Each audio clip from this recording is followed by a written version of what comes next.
فاتبعوني وأطيعوا أمري قالوا لن نبرح عليه عاكفين حتى يرجع إلينا موسى۔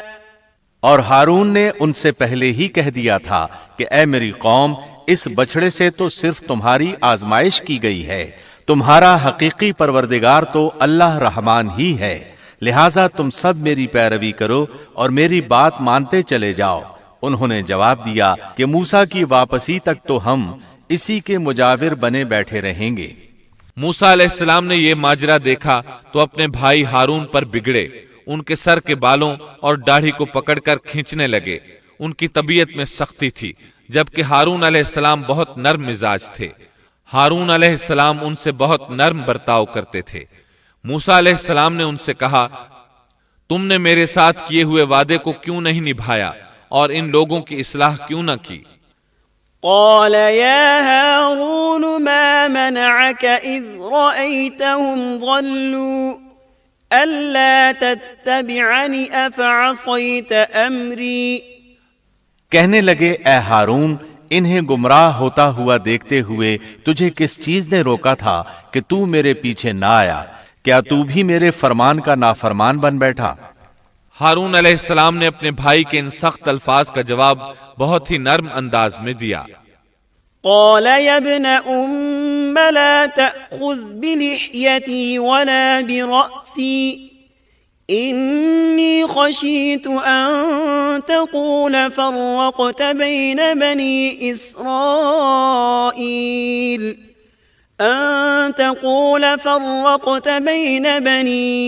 إسرائيل ولم ترقب قولي۔ ہارون نے کہا اے میرے ماں جائے بھائی، میری داڑھی نہ پکڑ اور سر کے بال نہ کھینچ، مجھے تو صرف یہ خیال دامنگیر ہوا کہ کہیں آپ یہ نہ فرمائیں کہ تو نے بنی اسرائیل میں تفرقہ ڈال دیا اور میری بات کا انتظار نہ کیا۔ ہارون علیہ السلام نے کہا میں ڈر گیا اور ان میں ٹھہرا رہا اور ان سے کہتا رہا کہ جو شخص اللہ کے ساتھ ایمان اور موسیٰ علیہ السلام کی اتباع کا خواہش مند ہو وہ میری پیروی کرے۔ میں آپ کے پاس نہ آیا اور ان کے پاس کیوں ٹھہرا رہا؟ صرف اس لیے کہ اگر میں آپ کے پاس آتا تو بنی اسرائیل دو فرقوں میں بٹ جاتے، ایک گروہ ان میں سے بچڑے کی پوجا کر رہا ہوتا اور دوسرا میرے ساتھ آپ کے پاس آ جاتا، تو آپ مجھ پر کہیں یہ اعتراض نہ کرتے کہ تو نے بنی اسرائیل کو فرقہ فرقہ کر دیا اور میرے احکامات کا انتظار نہ کیا اور پہلے ہی بھاگ آیا۔ سورۃ الاعراف آیت 150 میں ہے۔ وَأَلْقَى الْأَلْوَاحَ وَأَخَذَ بِرَأْسِ أَخِيهِ يَجُرُّهُ إِلَيْهِ قال ابن أم إن القوم استضعفوني وكادوا يقتلونني فلا تشمت بي الأعداء ولا تجعلني مع القوم الظالمين۔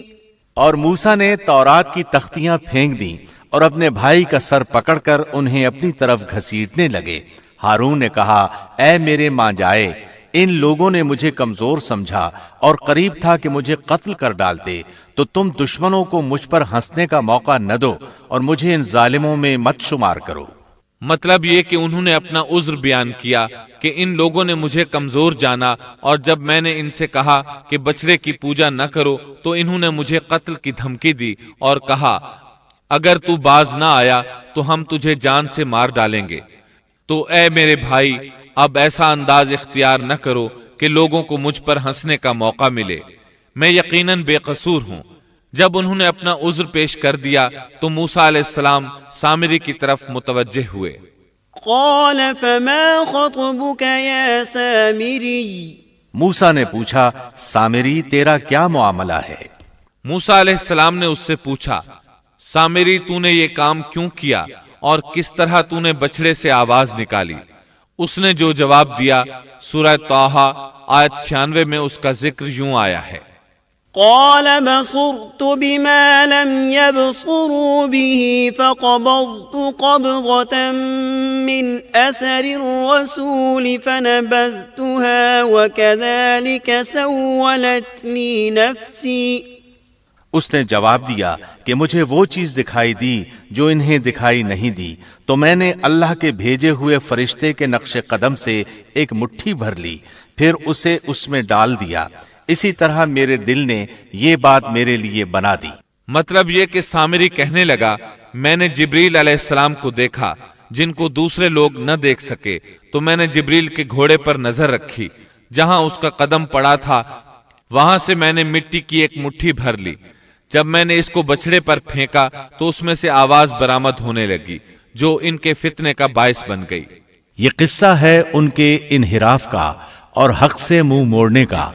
ان میں سے صرف چند ایک پاکیزہ طبیعت والوں کے علاوہ تمام لوگ بچھڑے کی عبادت کرنے لگے، اور صرف چند افراد کو اللہ تعالیٰ نے اپنی توفیق سے بچا لیا۔